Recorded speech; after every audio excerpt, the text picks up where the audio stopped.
রাজধানীর ফুলবাড়িয়া বাস স্ট্যান্ডে বিভিন্ন বাস থেকে চাঁদা আদায়ের অভিযোগে টাকাসহ মোহাম্মদ মহাসিন মোল্লা নামে এক চাঁদাবাজকে গ্রেপ্তার করেছে পুলিশ। বুধবার 15 জানুয়ারি রাতে ফুলবাড়িয়া বাস স্ট্যান্ড এলাকা থেকে তাকে গ্রেপ্তার করা হয়। বৃহস্পতিবার 16 জানুয়ারি ডিএমপির মিডিয়া অ্যান্ড পাবলিক রিলেশন বিভাগের উপ police commissioner DC Mohammad Talebur Rahman এ তথ্য নিশ্চিত করেছেন। তিনি জানান, বুধবার রাতে থানার একটি টহল টিম সংবাদ পায় ফুলবাড়িয়া বাস স্ট্যান্ডে কয়েকজন চাঁদাবাজ ভয়ভীতি দেখিয়ে বিভিন্ন বাস থেকে অবৈধভাবে প্রকাশ্যে চাঁদা আদায় করছে। পরে টহল টিম সেখানে পৌঁছায়। পুলিশের উপস্থিতি টের পেয়ে পালানোর চেষ্টাকালে মহাসিনকে হাতে নাতে গ্রেপ্তার করা হয়। এ সময় তার কয়েকজন সহযোগী দৌড়ে পালিয়ে যায়।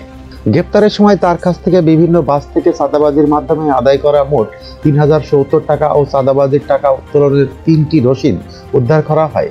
গ্রেপ্তার মহাসিন সহ পলাতক অজ্ঞাতনামা সহযোগীদের বিরুদ্ধে চাঁদাবাজির অভিযোগে ডিএমপি বংশাল থানায় একটি নিয়মিত মামলা রুজু করা হয়েছে।